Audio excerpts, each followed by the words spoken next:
Hello. आज हम लोग जानेंगे types of credit, formal and informal sector.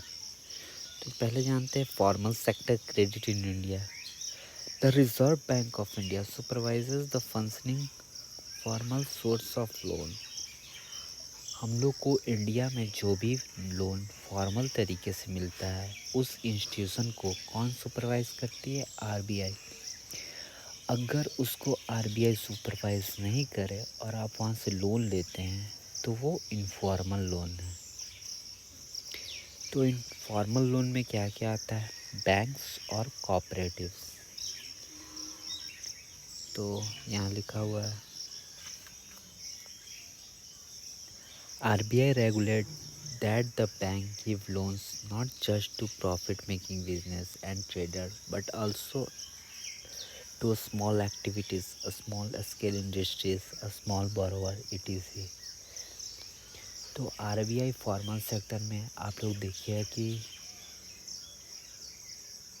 कुछ कुछ चीज़ों में इंटरेस्ट रेट कम होता है। तो इसका साफ मतलब है कि वो प्रॉफिट मेकिंग के लिए नहीं है। वो जैसे कि कई बार फार्मर्स को कुछ लोन में छूट दिया जाता है या इंटरेस्ट रेट कम दिया जाता है। तो ये स्मॉल स्केल बिजनेस जैसे बहुत कोई बिजनेस को बढ़ावा देने के लिए लोन मिलता है। और बहुत स्मॉल छोटे बोरोवर्स जो कि अपना कुछ काम कर सके, कहीं ठेला लगा सके या कोई ऑटो रिक्शा खरीद सके, इसके लिए भी आरबीआई उसका ख्याल रखती है।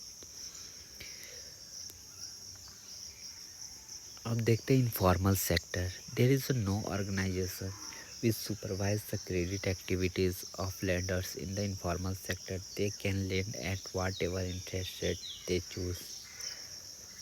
अब इनफॉर्मल सेक्टर में देखिए, इनफॉर्मल सेक्टर में आप लोग देखते हैं कि कहीं पे 4-5 बंदे मिल के पैसे जमा कर रहे हैं और वो लोग खुद का मतलब रूल सेट